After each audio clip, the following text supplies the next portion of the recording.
Hello and welcome to this episode of How to Be an Icon. I'm Jared Jones. And stop! Wait a minute. This isn't a Wednesday. What are we doing? This is a Friday that we're coming out with this episode. What's happened? Why is it so late? Well, my wonderful co-host, Donna Cameron. Friend to everyone. Friend to everyone. Unless I'm not your friend and you know what you did. You were busy out there in the real world getting a big boy job. I got a big boy job. I put my job helmet on and I fired myself out of my job cannon and whatever the rest of that Always Sunny quote is. Yeah. I did it. I have a better job, which You do. hopefully means I can spend more time working on the show. Yeah, well, you are still going to be on the podcast. It's not like that kind of a, job that you're not going to... Yeah, no, I haven't been hired for a different podcast. No, not yet, and I will not allow it. Oh, the non-compete clauses in our contracts are very intense. Look, I know that the big podcast draft is coming, and we're gonna have to have some like news, right? Yeah. We're gonna have like a big talent exchange. I think I'm gonna replace you with either me and Richard Osman are gonna be doing this show. Oh, okay. Or me and Alistair Campbell are gonna be doing this show. Right. So, do you think you could be on The Rest is Politics? Do you think that would be a thing that you could? No, I think I want to replace Nick Grimshaw on that food one he does. Where Oh, Dish. Yeah. Is it called? I did not know the name of it. Yeah. What's your favorite potato? See, that's crisp. That is Favorite herb. Ooh. See, you've really nailed it on that one. So, but until then, unfortunately, you are stuck here. Our podcast is fantastic, and you are listening to it and enjoying it. You sure are. And if you want to listen to more of it, you can head on over to our Patreon, patreon.com/howtobeanicon. We do a post show. This week, again, like I say, because the schedule's been a little bit skew-iffy, we are going to be doing a post show. It's just not coming out today. It'll be coming out at the weekend. It's a pretty special post show as well. It honestly. sure is. It's one near and dear and close to our hearts. And maybe some of yours as well. You can also find us on Instagram, How to Be an Icon Pod. We post a lot of fun stuff on there. But enough about our chit chat about what's going on in our actual lives. We're talking about the most real and most important thing in the world. Gamers, rise up. Stop, collaborate, and listen. Shigeru Miyamoto's back. Yahoo! With a new rendition. Because the Super Mario Galaxy movie is coming out at the beginning of April. So we're going to be talking about the creator of Mario, Shigeru Miyamoto. And for when Mario Galaxy comes out, we are going to go see it. And we will do like a little mini episode about Mario Galaxy, because we're not going to talk about it too much in this episode, because Shigeru Miyamoto was only a producer and not a director on it. Review of the first film. It's a charming looking film. The rest of it's a bit, I don't love the state of children's films. Take on me. So why are they always in the real world? Why does the real world have to go to a fake world, or the fake world has to go to the real world? I hate both. It's a good point. So Shigeru Miyamoto, Mario, innit? Yes. I'm going to start this video with, we really try, I think, to get as balanced a view on most people as we can. And to be fair, for the most part, it's one of the things that I'm surprised at, that for a lot of things we are able to do. Shigeru Miyamoto is not one of those. The writing that I have read, and I realize this is because it's in English. Yeah, I realize there is probably a little bit more of like a nuanced discussion in Japanese, but the way people write about him is like, I understand that he's important. Yes. You're giving over your babies to him. Like he's curing disease. There's a quote later on that's literally like, this game can cure cancer. Yeah, it's an interesting one, really, because like I say, for the most part, we managed to find quite balanced opinions on people, even if it's not necessarily our opinion on them. Yeah, there's always like that you can normally find another side if you want to. The only problem, like the only person that I've ran into, not for an episode that I'm doing anytime soon, but one that we probably will do, is Mr. Rogers. Because people love Fred Rogers. Continue to try and exactly. People, that's the difference, though. People do try and find things on Fred Rogers and end up coming up with nothing. Yeah. Sometimes they're quite happy about that. More often than not, I think they're quite disappointed that they can't find out. Some of them are very disappointed. Some of them are really disappointed. This man was just very nice. He was a lovely man. Yeah. He wasn't a wrong 'un. oh, I wanted to get another. There's plenty. There's plenty of Stop going wrong after Mr. Rogers. Please. I think that Shigeru Miyamoto has a lot of that where it's like, but people aren't really going after him being a wrong'un or anything like that. They're all just like, oh, he made Zelda, so therefore he's done nothing wrong ever. And I feel like back in the 2010s when I was a lot more into like gaming journalism, there was like a lot of discussion about him not being like abusive or anything, but like being a bit ill-tempered at times. I think he sort of has the thing of most. It's an interesting position that he's in, and this is go with me on this. Okay. He sort of fits in a little bit, not as much, but he has a bit of the Vince McMahon thing of him, where Shigeru Miyamoto is both on the very important on the business side, but also has a very large hand in the creation of the things. He's got a very large hand in the creative that goes on in his company. Those two men have never been compared ever. And they'd hate each other. They'd hate each other if they ever met. But they just couldn't understand each other as being human, I don't think. Like, both are so alien to each other that it's like, oh, I don't even really, like, see him. I can't picture it, yeah. But yeah, I think that's kind of that they have such hands in both sets of the world that they're in that I think it's kind of interesting. That is an interesting way of looking at it. No, I hadn't considered that. Yeah. Well, whether it's jumping down pipes in Mario or saving Princess Zelda, we all have those nostalgic Nintendo moments that remind us of our childhood. It's so much of it. My goodness. I was really actually struggling to watch You would have some of it. absolutely killed if you were writing for Kotaku in 2011. That would have been like... You think you might know everything there is to know about your favorite mustachioed plumber, but in today's episode, come join us. Yeah. We got to do the most important bit, though, Jared. What's his favorite drink? What's his favorite drink? That's such an interesting question that I hadn't even... Oh, man. What is his favorite? He's not because again, there's a bit of the Walt Disney about him. But although I do think that has been put more upon him rather than him putting that upon himself, if that makes sense. We'll get a bit into this. Yeah. So, because obviously the thing with Walt Disney was, he in fact loved to drink and loved to smoke, but he never did any of those things. I found a really interesting thing about that. A lot of the statues that you see of Walt and a lot of the photos, you see him doing this 2-finger point. It's because it was a cigarette that they had to edit out as photos. Yeah, and they're we're not sticking the cigarette in the statue, but we cannot find a picture of him not holding one. So that's why he's over there. Disney would have a real different image about it. The most magical place on earth, and he's got a tab on. Yeah. But Shigeru Miyamoto, what do I think his favorite drink is? I mean, it's so generic and it's kind of hacky, but does he like a whiskey? So, I actually could not find out in English. This is the closest I could get to it was in a 2016 Vice article. He was asked what Nintendo character he'd most like to drink with, and he said, I don't drink beer. Actually, I don't drink beer, he laughed, and then he started musing, and got serious. Oh, do you know who it'd be?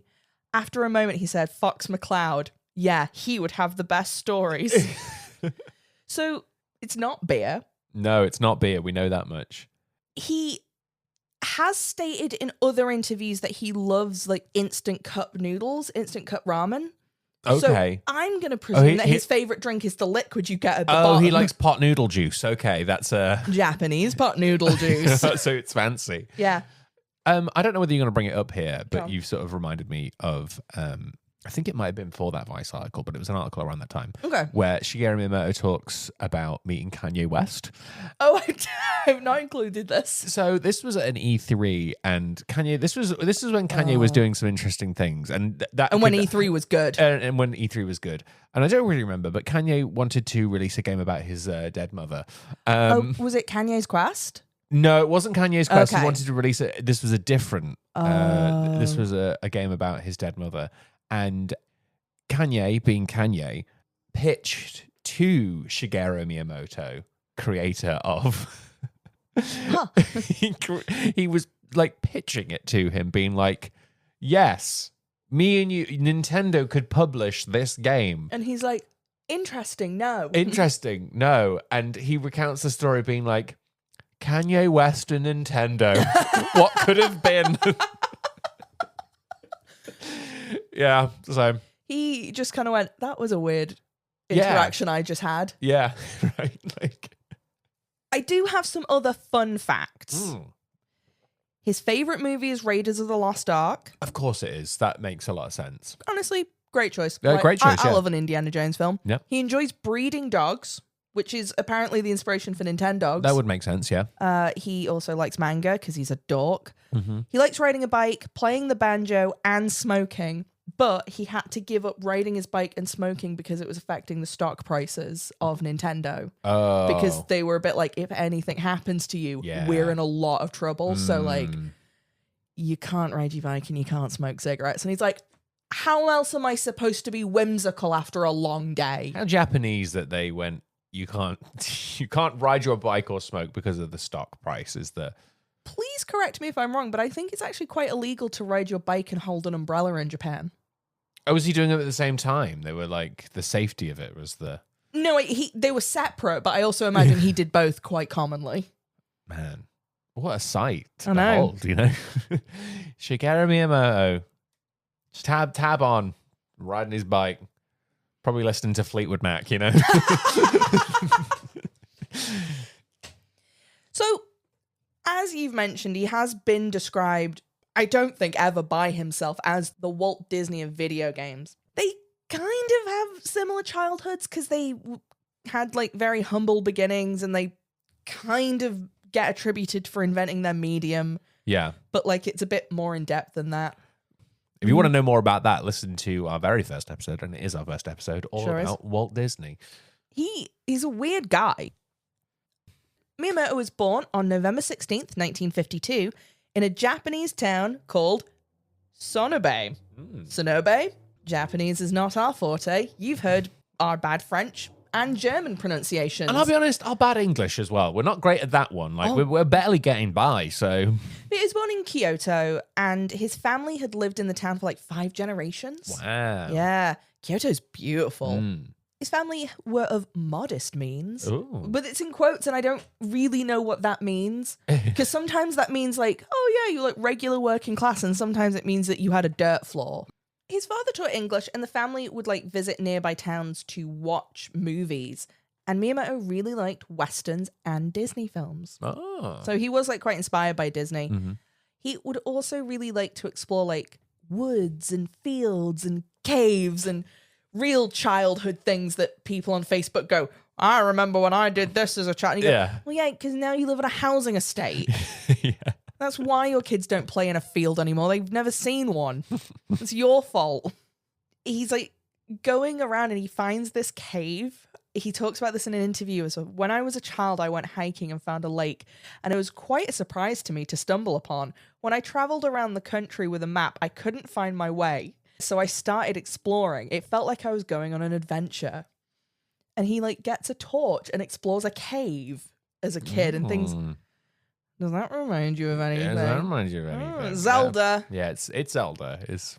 Unlike Walt Disney, who, need we all remind you, stomped an owl to death He did, yep. as a child, Miyamoto is also like kind of into owls a little bit, and you see them a lot in Zelda as well. You do. They're very useful. No, they tell you what to do and or things like that. There's like owl statues and stuff. Yeah, unlike Walt Disney, who was perpetually haunted by them, I think. Do you know the thing of why he has chain chomps in his games? No, I don't have this. Go on. So, chain chomp, they appear both in Zelda and Mario. Which they did in a lot of earlier things. Yeah. They did. There's a lot more crossover. But for those you don't know, it's like a big ball essentially on a chain, and it barks at you like a dog. It was because there was a dog in his neighborhood that was always on a chain that would always go for him and scare him as a child. So, and yeah, it was like a big black dog apparently, is so the story goes. Oh, it makes sense. And that's why they are in Mario and Zelda games. He also liked making hand puppets and putting on shows for his classmates as a child. Don't they all? Don't they all love doing that? We have so many stories about Children putting on little productions, little plucky productions that they put on. Now, we're not going to go on about this too long, but I tried putting on productions as a child and no one found them whimsical and everyone made fun of me and I got bullied rightfully. Yeah. And now I make this podcast, so who got the last laugh? But yeah, we hear so many stories of like, oh, and everyone loved it and they thought it was great. And going, I don't believe you. Maybe it's just a thing of your productions weren't very good. Your stories were derivative, Donna, okay? In high school, I was part of a baseball team, but he got into fights with other teammates, and He got into fights?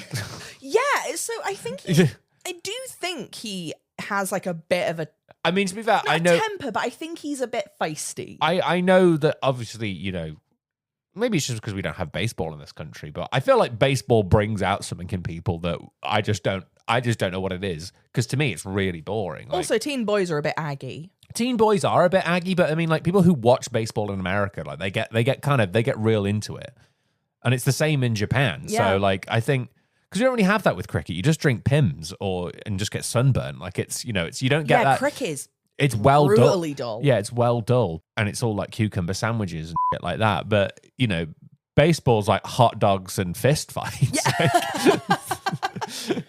Yeah, he was getting into a fight, and then he did the way cooler thing and started a manga club.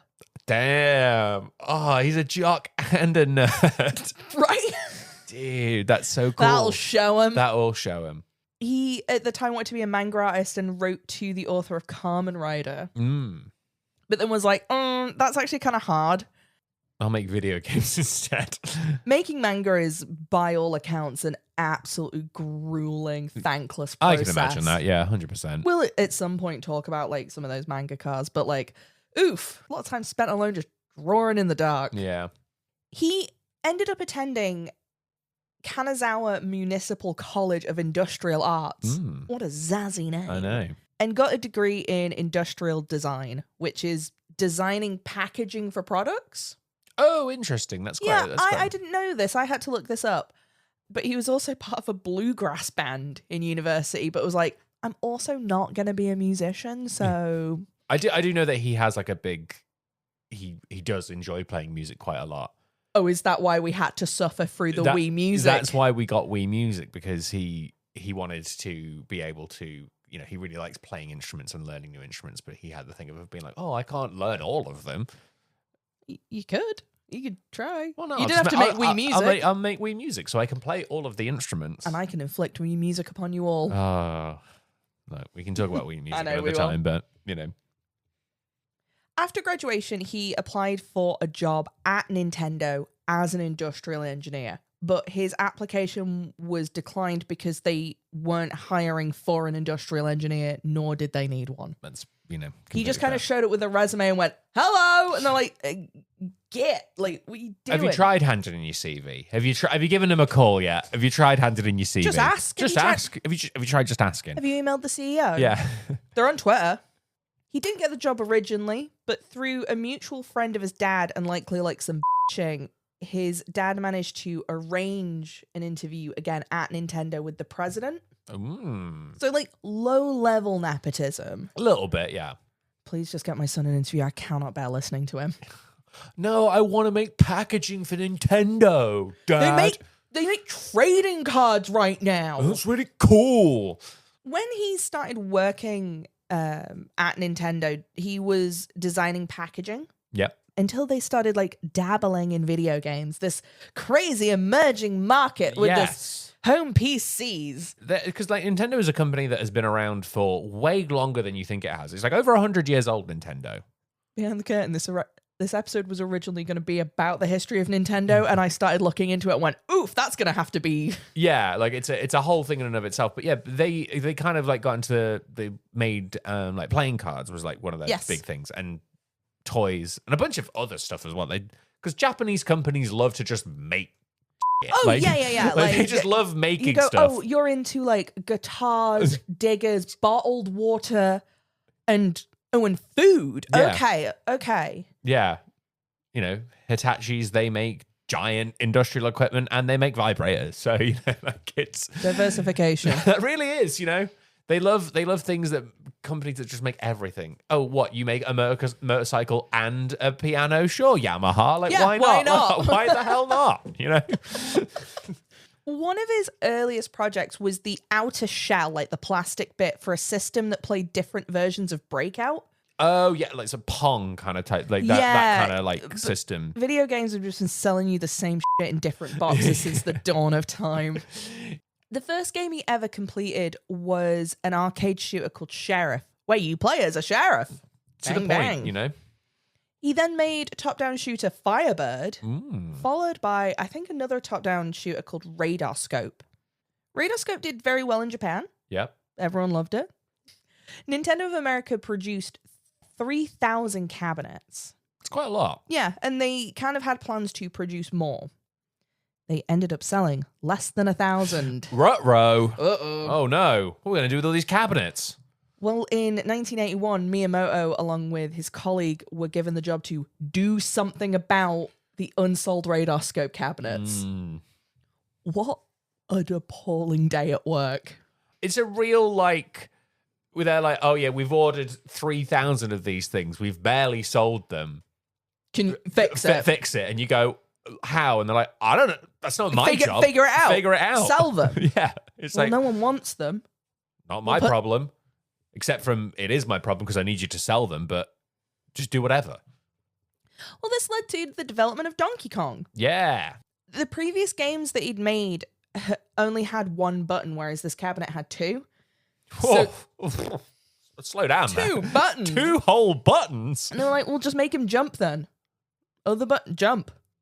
And that's why we have our the man that changed video games, the character we all know and love, Video Man. Jumpman. Video Man. Jump. Both were the names that were used. They're for him using initially. Video Man and Jumpman. It was originally Video Man, and then they renamed him to Jump Man because he jumped. I mean, to be fair, we're not really putting our best foot forward creatively because we're going, Sheriff. It's a game about a sheriff. Yeah. Video Man.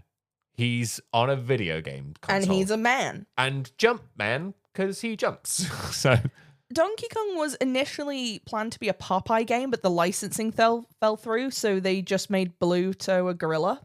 I mean, that's fair enough, yeah.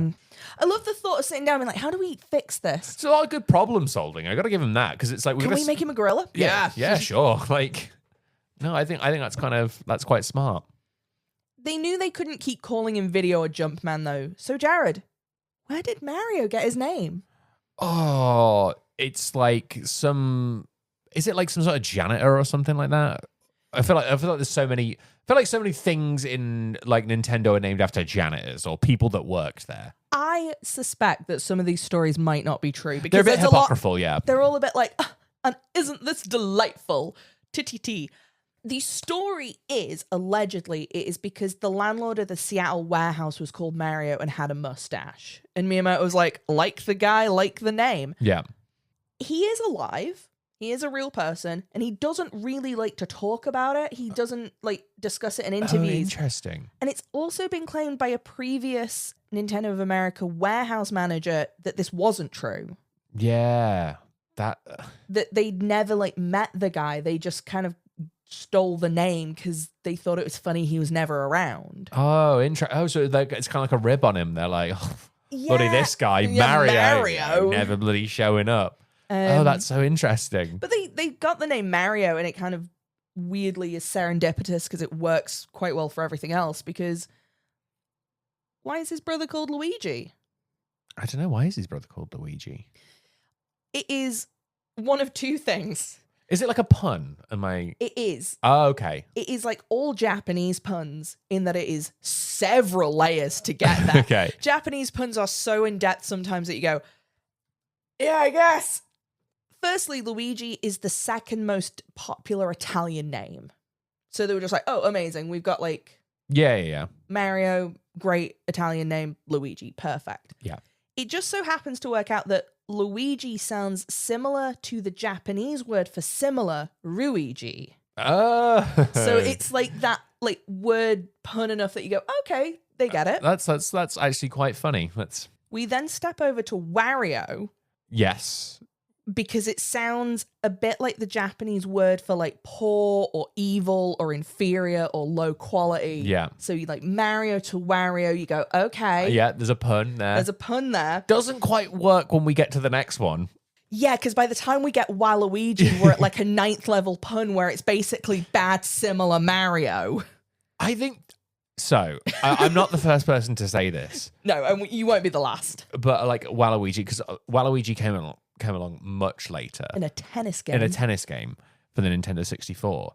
But I do think that Waluigi is the first canonical post in that it's like one of those like it's like some sort of Gen Alpha meme that I don't understand, that it's just like, oh, it's like Waluigi because, you know, it's the opposite of Luigi, which is the opposite of Wario, which is the opposite of Mario. And it's like so many layers of irony deep that we just like go, yeah, sure, whatever. Whatever. It's like, it's the 6-7 of its day, I think. Like, that I go. I think Waluigi has a lot more going for it. I think Waluigi has a lot more going for him. He loves to dance for a start. Well, yeah, because I think they've added a lot more to him than that. But I think if you put that on paper and you just go, like, that would be something that you would see on Twitter. Yeah.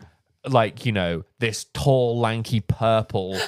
Like, if you told me that Waluigi was a fake character and I knew nothing about it, I'd be like, well, yeah, obviously, because that's stupid. Like, that's a very good one. You can, and we might put the link up somewhere. Someone back in the day wrote an essay called Critical Perspectives of Waluigi. Yeah. And it talks about him being like a Plato's shadow sort sort of situation of being the reflection of the reflection of the reflection. Yeah. And what that says about you. I like how you went really intellectual with me, and I'm like, yeah, he's like 6'7", isn't he? Like, Jared, they're all the same. They're all the same. It's all just the words you use. It sure is. Anyway, Mario. Yeah, Mario. Back to the source, like back to the original. Yeah.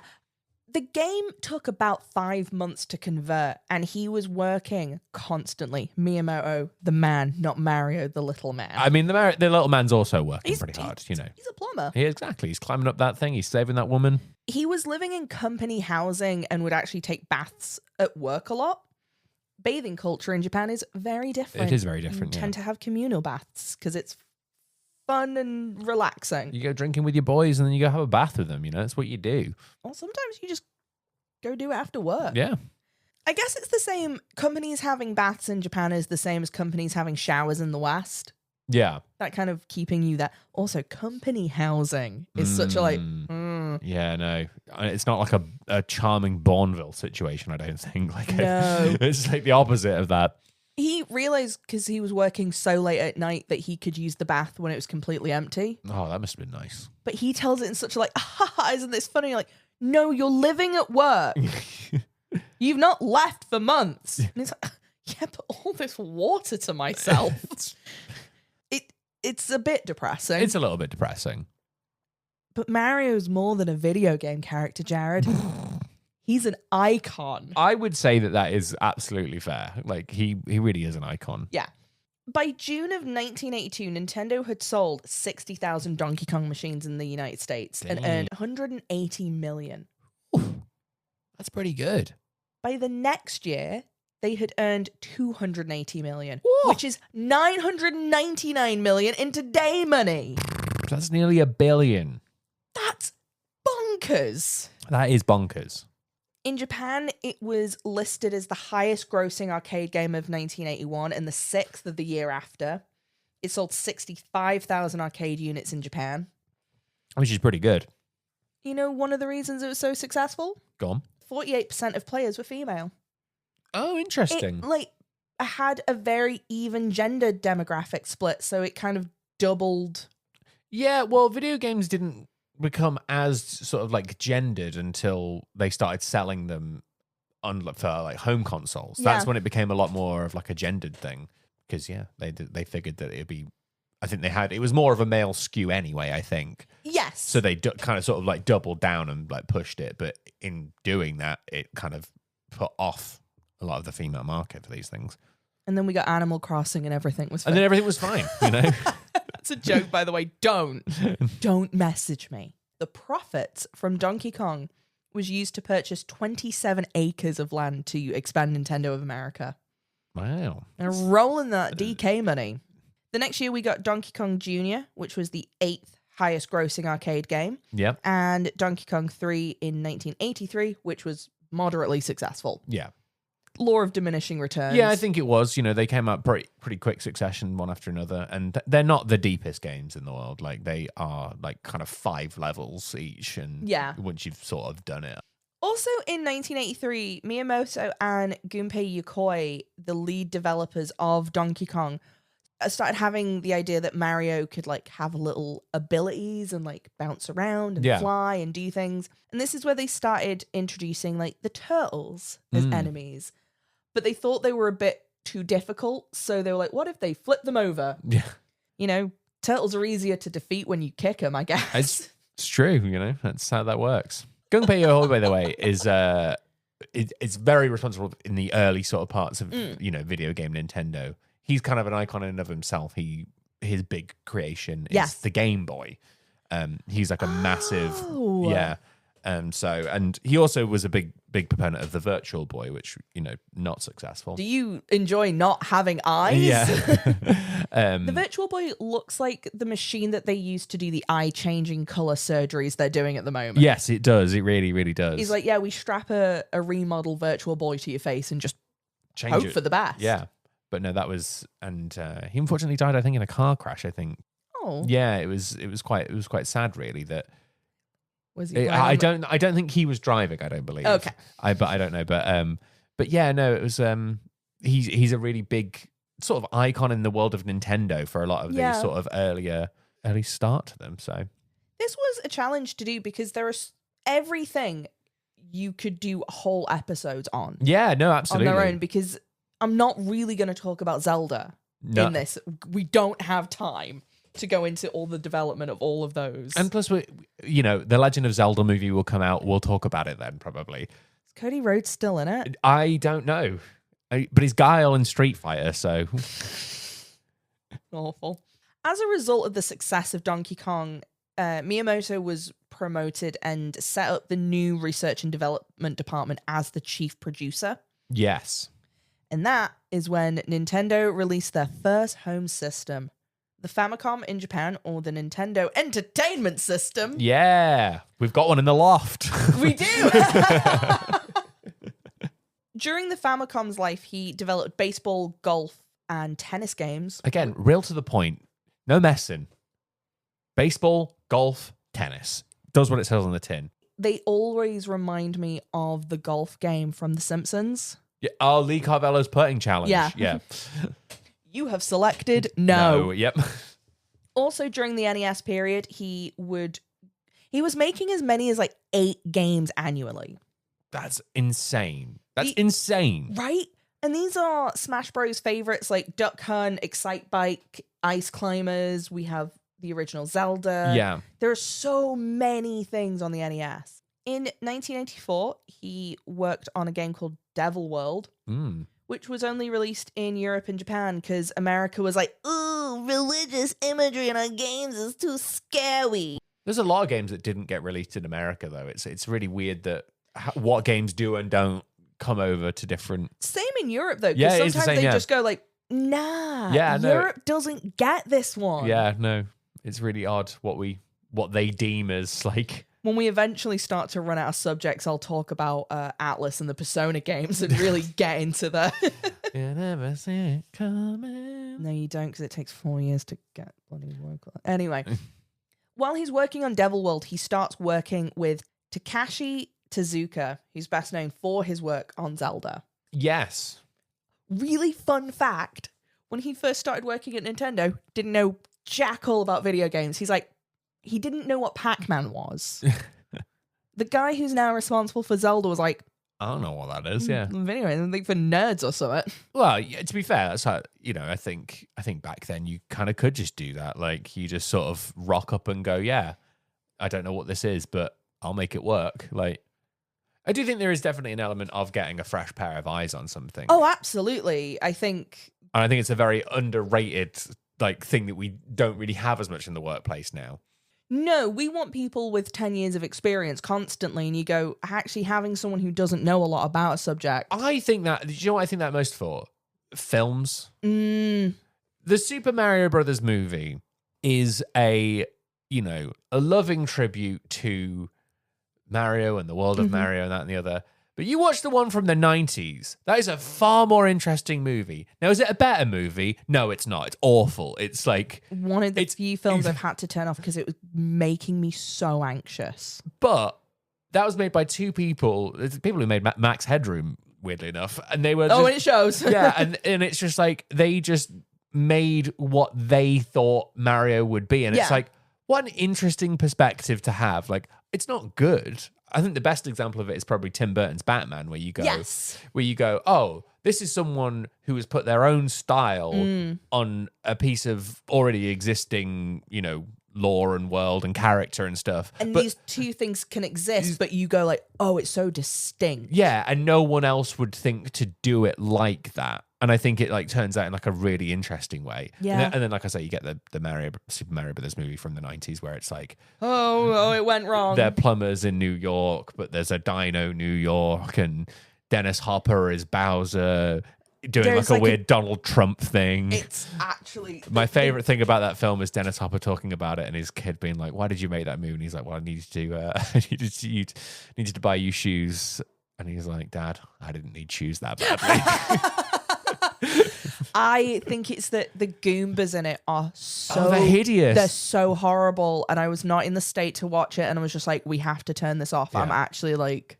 I can watch horror films. I can watch thrillers. But that's where I drew the line of going, turn this off. I'm upset. Yeah, I know. But John Leguizamo, that Italian that he is. I guess Bob Hoskins as well as Mario. Yeah, I was going to say... Well, these all came together in 1985 when we got a little game called Mario Bros. Yeah. He also worked on Zelda at the same time simultaneously, just like it's not anything. He did, which is why we have a different version of Mario 2 in the US and Europe as opposed to in Japan. Yeah. In Japan, it's more like the first game, but it was way too difficult. Mm-hmm. And they were like, these dumb Americans will not be able to do this, so we'll just get a different game and say it's Mario 2. I love that Mario 2. Yeah. I think it's so fun and so weird. Yeah. I think throwing turnips around is great. Do you know the other thing I got a real kick out of? Seeing the old footage of them making Mario 1 and it all being drawn out on graph paper. Yeah. I think that's delightful. I think Kojima making Metal Gear sets out of Lego is delightful. Yeah. All of those really do it for me. And there's so many like ways, because obviously you've got such little storage. Do you know how much? Because I have the number. Go on. It is 256 kilobits. Which is on a cartridge for like the code and the data, and they have about 64 for sprites and backgrounds. Yeah, so they have to do very creative things. So the clouds are just repainted bushes. Like they're white, and they use the same thing, same sprite for the bushes, but they just paint them green. The sound that when Mario takes damage and when he goes down the pipe are the same. Yeah. It's just the context that makes you think they're different. Yeah. It's just a lot of stuff like that. In something I would describe as a very Japanese action, the team actually turned getting the size of things down into like a very aggressive contest in the office. Oh, how unlike them. Yeah, right? It was really... And the reason I say this is very Japanese, that British people don't do this. You go like, oh God, how am I going to get this smaller? Like, guys, it's a game. Whoever reduces the most wins. Yeah. But yeah, there is absolutely hundreds of them. Then there's also the fact that Mario World 1-1 is a masterclass. Yes, it really is. In is. game design. Yeah.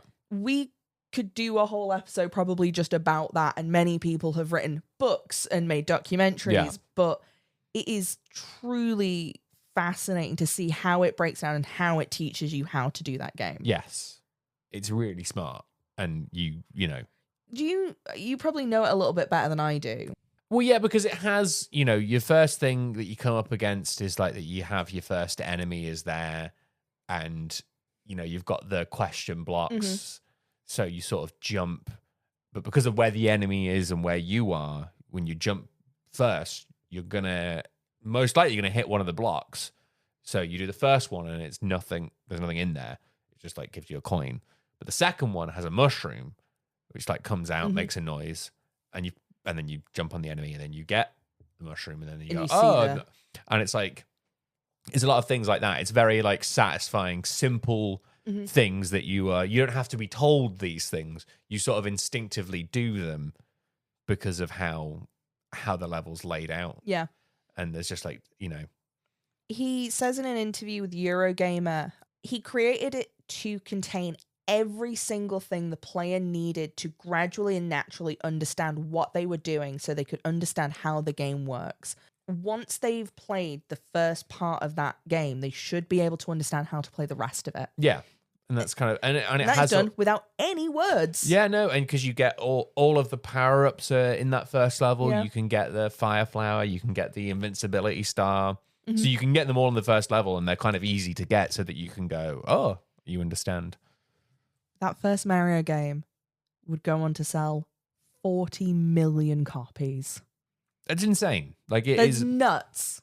That is a crazy statistic. That It has been on so many different systems. yeah, I've owned it on a bunch of them. Yep.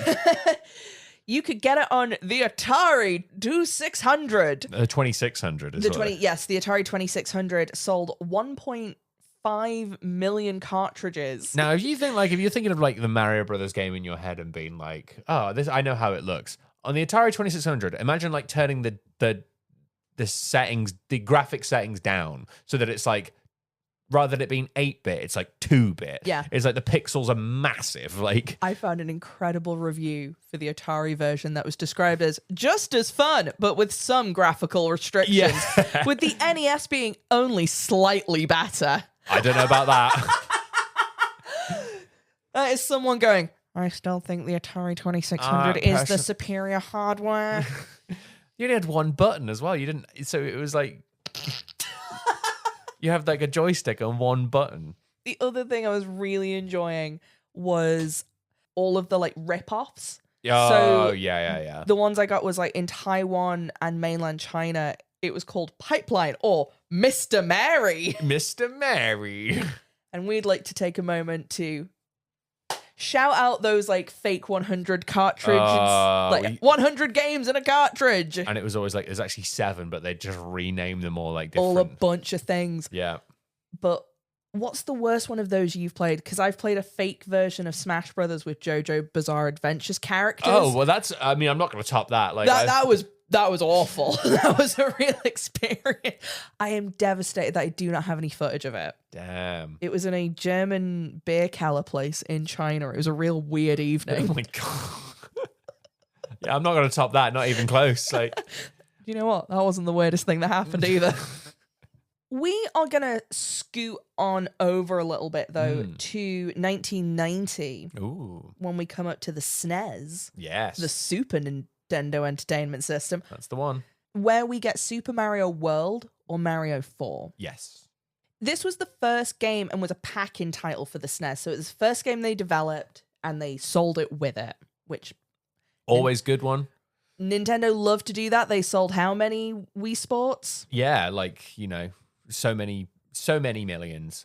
My favorite one for that is Wii Play, which is the game that you got free with your second Wii remote. And it's one of the best-selling games of all time. And it's like, people don't remember that game, but I think about quite regularly the pack-in title for the Nintendo Wii U. Nintendo Land. Nintendo Land was fantastic. It's kind of like, It proved what you could actually do with it, and then they did none of those features ever again. that was always a bit of the problem with it, I think. That and no one owned a Wii U. Well, I did. And I really liked my Wii U until it died. As we said, Super Mario World was the first game to be developed for the SNES, and the music director, Koji Kondo, was overjoyed that he was able to compose music with more than 8 notes. Oh my gosh. That's huge. Oh, guys! Super Mario World went on to sell 20.6 million copies. Gosh dang. Making it the best-selling SNES game. I mean, that is. Shigeru Miyamoto has stated that Super Mario World is his favorite Mario game. A lot of people say that. I've never played it, actually. I've only played the I've not played a lot of Mario games. I've played 1. I've played some of 2, but it's a bit incomprehensible at points, and I gave up on it. Mm-hmm. I've played 3. It's the one that I've got on the original NES. Mm-hmm. Love that game. That one is my favorite. And yeah, never really played that much as the Super Nintendo. It's not my era. You know, I was PlayStation 1, so. Oh, you're one of those children playing GTA and I was hooliganism. I was not. Donna Cameron, you wash your mouth out, because I would never play a violent video game as a child. You're joking. My mother would never allow such thing because she was a good mother. We weren't allowed video games in the house. I had to go read a book or do something smart. I mean, that's probably better, mother. But but you know, like No, I'm an unbearable tough now. Listen to me. But no, I was not allowed to play violent video games. Are you joking me? I remember I got Batman Begins on the PlayStation 2, and I had to ask my mother if I could play it because it was a 12 plus. Oh. Or it might have been a 15, actually. You know what else came out on the SNES? Go on. The Legend of Zelda: Link to the Past. Yeah. Earthbound, Final Fantasy IV, Super Metroid, Chrono Trigger, Yoshi's Island, and Donkey Kong Country. Jared, can you believe that it was discontinued in 2003? That's wild. That is actually wild. But then it's like, I was about to go to high school and you could still buy SNES games. Yeah. Oh, yeah. Same with the Game Boy, though. That's another one where it's like, oh my God, this thing lasted forever. Like, and they're like, oh, Alexander the Great lived closer to your mum than they did when the pyramids were built, or whatever that. Yeah. No, that's it. Yeah. You nailed it. It's such an influential console. Oh there my was God. so many things in that we could talk about for hours and hours, but we haven't got all night because we need to fast travel to 1996, Jared, because he only bloody does it again. Bloody does it again. Only bloody does it again with Mario 64 and the N64. Oh my goodness, Nintendo 64. It's a weird controller. It's got 3 prongs. And what's this little nipple it's got in the middle here? Well, Jared, that's going to move around this new camera we've invented. Oh my gosh. He's going to move around 360 degrees. Crazy. Miyamoto states that he was inspired by seeing his hamster running around in its cage. He just kind of sometimes, and I haven't fully captured this, that he'll just say things and then just leave them as statements being like, yeah, hamster in a cage. And you go, you want to clarify? No. I mean, inspiration comes to us in like the most weird places, I guess. I don't think it's controversial to say that Super Mario 64 is a very influential and good game. It is, yeah.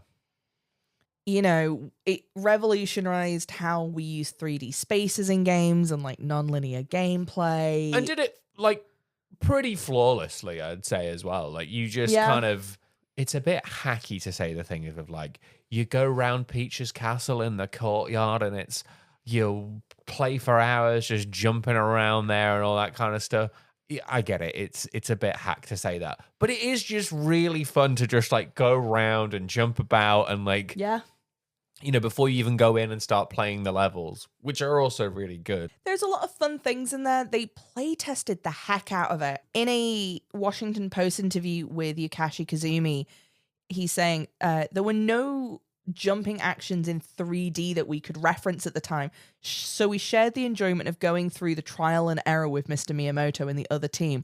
It was tough. It was arguably tough work, but that feeling was overtaken by the joy of innovating in a new field. I mean, it's surprisingly fluid of like, you can really feel that a lot of time has been put into understanding how it would work in a 3D space and how, you know, getting the right level of kind of bounce to it. Yeah, and having it feel... And like doing other things as well of like, because it, you know, it's one of the more difficult things is surprisingly of where, trying to see where you are in relation to things in 3D spaces.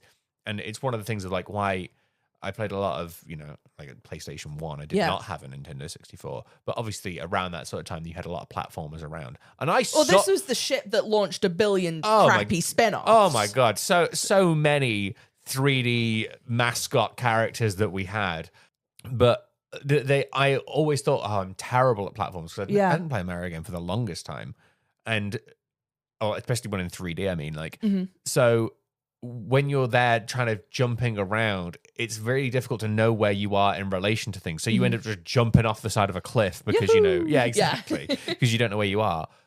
But a lot of them didn't have the simple thing of like they try and mitigate that by they give Mario a shadow so you can see before you're about to get there where you're going to land, so that you go, oh, and they give you enough time in the air to be able to make that adjustment in the air, and it's fluid enough. And like things back then were not that fluid, you know. No, not at all. Isn't it that Lakiitu's also like a cameraman, so it gives you like an idea as the player of where things are? Yeah, it gives you like kind of the context of where you're kind of looking and what they're doing. And again, it's just like very simple things like that. You go like, oh, okay, I understand. And I do think this was the result of enormous amounts of play testing. I think it was like up to 50% of the development time was play testing. Miyamoto even got his own son involved in it. And during one play testing session, he watched in dismay as his son was like trying to run up a hill that you're not supposed to run up. Yeah. And apparently he watched him for so long to do this. He was like, I don't think my son's as bright as I think he is. He starts like questioning his son's intelligence as he's like struggling to play this thing. I like the thought there isn't that I need to design this game better. He's like, my son's a dullard.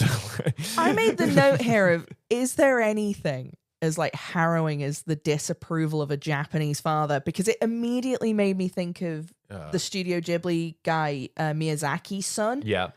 Oh, God. They're all sad at it. Like, they're not even Kendall sad. That's like, it's such like a different level of like... Little Kendall Miyamoto's trying to play this game. I mean, you want to talk about intense Japanese people, like Miyazaki is... I can't wait to do an episode about him. Good Lord. Really can't wait to talk about him. I need to find some better sources for it, but I like his energy. Mario 64 is also the first time that Charles Martinet voices Mario, which is also super iconic. He's done it for 30 years until it was taken away by him. For no real reason. By Chris Pratt, a man who sucks and is not an icon. It's not quite correct, but... Who is it? Well, Chris Pratt does it in the movie. Yeah. Chris Pratt does it, but Charles Martinet unfortunately no longer voices Mario. He just announced one day that he was going to be a Nintendo ambassador type. It's kind of a... Did they just It's a bit of a Kermit the Frog type situation that we don't quite know what happened, but I think Charles Martinet ended it on like kind of better terms, I think, is the... For really early versions of Mario 64, they used... they got like sound library clips of Mel Blanc from Looney Tunes. So you can find like really early version or like early footage of Mario with the like... Yahoo! Like Looney Tunes voices, which is really weird to watch. It sounds like it's been badly edited. Yeah. Mario 64 was delayed from Christmas 1995 to summer of 1996, which must have been so stressful. Yeah. You want to get that Christmas market. Yeah. Well, they didn't... it wasn't a pack-in, was it? I don't think it was, no. No. The Nintendo president at the time, though, said, game creators can finish games quickly if they compromise, but users have sharp eyes. They know if the game is compromised. Miyamoto asked for 2 more months, and I gave it to him unconditionally. Oh. No, imagine if we had that attitude now. Now it's like... just patch it. It's fine. Who cares if it doesn't work? They think it's funny. They do think it's funny. Enjoy your swill, you idiots. Enjoy your broken swill that you pay $80 for. $90. Cyberpunk didn't work when it came out. It's all right. They fixed it 2 years later. It's better now. Appalling. Absolutely appalling the way video games treat its users. I love the fact that it's the only industry where this sort of happens. Like, you know. We patched Cats and they got absolutely rinsed for it. Yeah. It's, you know. Imagine though if it was like, oh, you buy yourself a vacuum cleaner and it's like, well, it doesn't turn on and it falls apart and like it's clipping through my wall. But it's fine. They'll patch that out. The Dyson company will make that happen eventually. I'm buying it for the future, you know. Mario 64 sold 11 million and 900 copies. This is pretty good. It was the top-selling game of the N64. It swept all of the Game of the Year awards.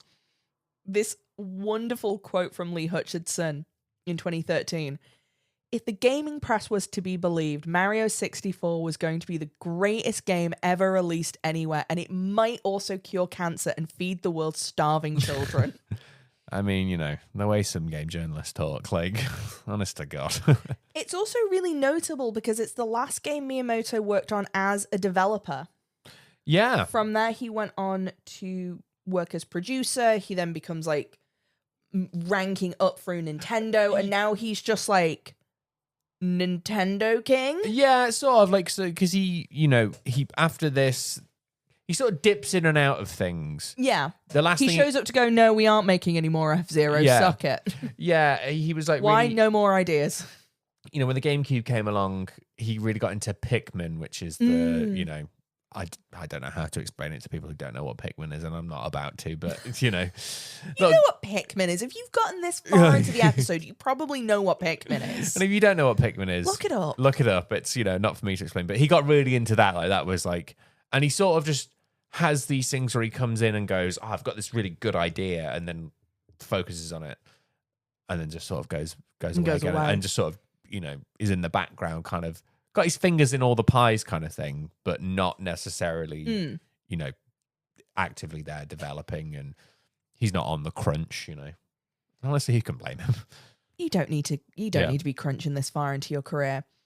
But that takes us up kind of to Mario Galaxy, which we're going to do a mini episode on when we see the film. Yes. And we'll do a little bit more in depth of that, because that is all directed by Yakashi Kazumi. Yes. And has its own little story. Sure does.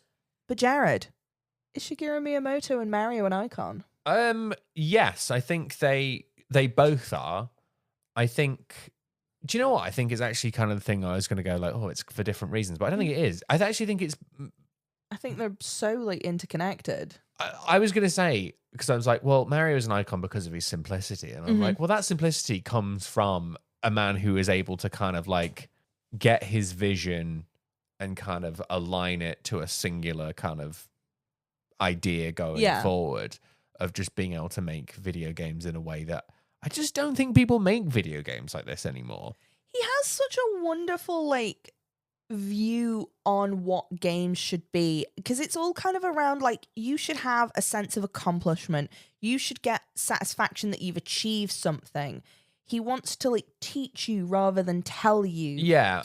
A lot of Nintendo games end with being like, good job, you did it. And I think there's a lot of as well of like, they're not, and you said it before, of like, you know, early Mario arcade consoles, that they were sold to both men and women, and it's like, oh, it's a very inclusive space. It's a very like, we want the whole family to be involved. You know, it's a lot of that kind of thing, which, you know, not so much Miyamoto, but obviously his fingerprints are all over everything. That's Nintendo's whole ethos. Yes. They want to make it as accessible. Games are fun. Games are fun and accessible and for everyone. Yeah. Which is such a, again, they're such a bizarre company in that you go, well, that should be the standard. But other video game producers are like, no.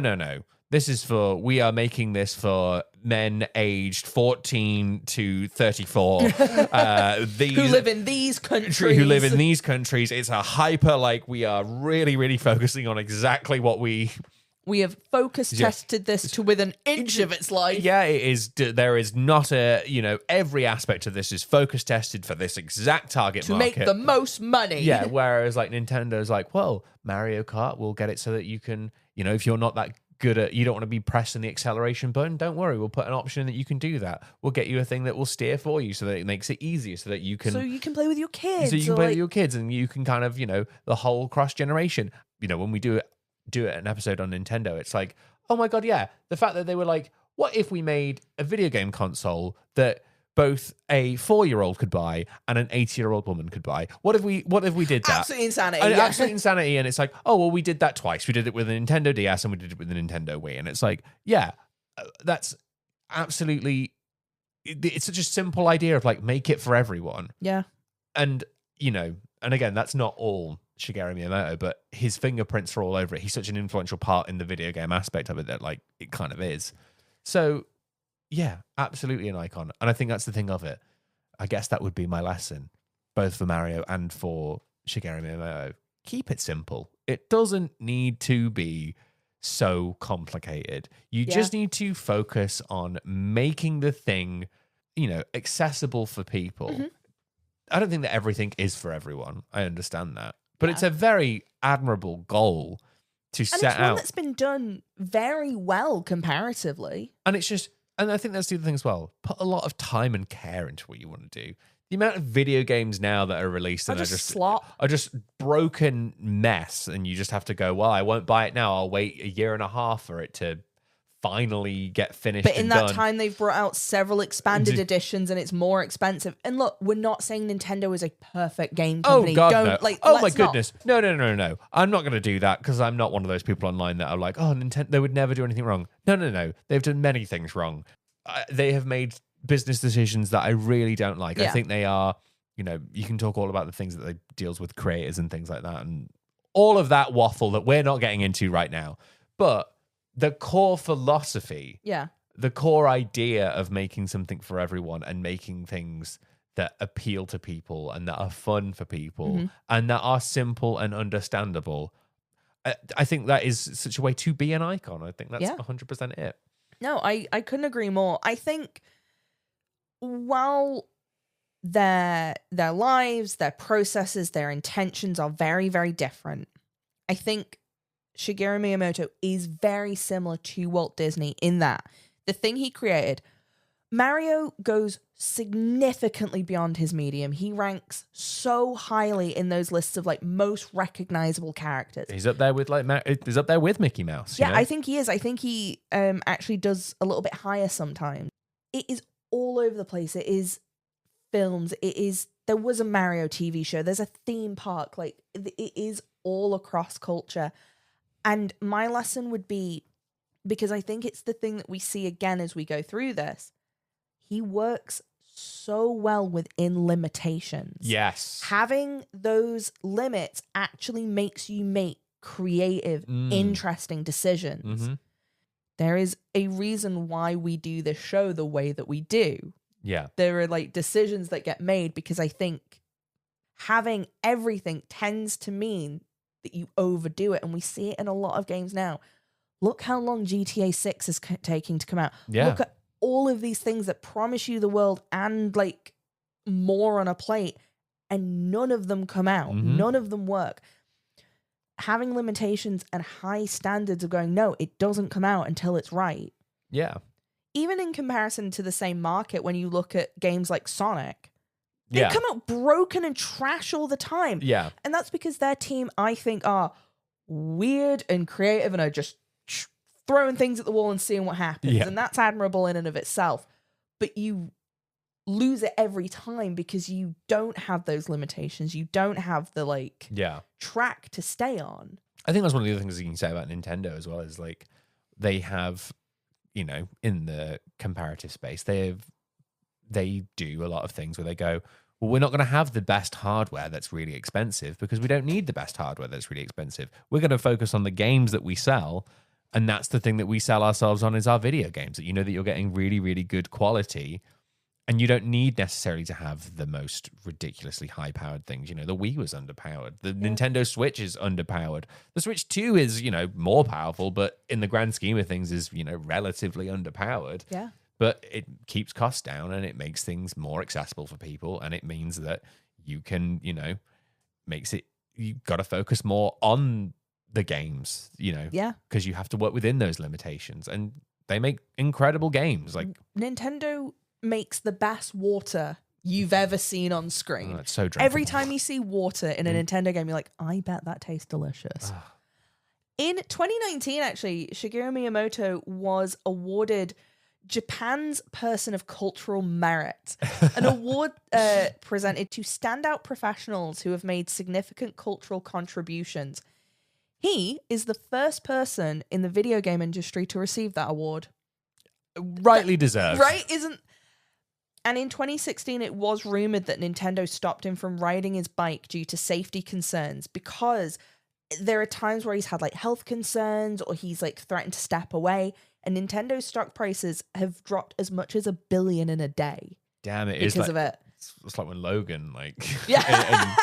in Succession. Yeah, no. I'm gonna say that he's the Logan Roy of Nintendo. Yeah, like I said, Logan Roy's not playing Wii music. No, he's not playing Wii music, and he's not riding a bike either.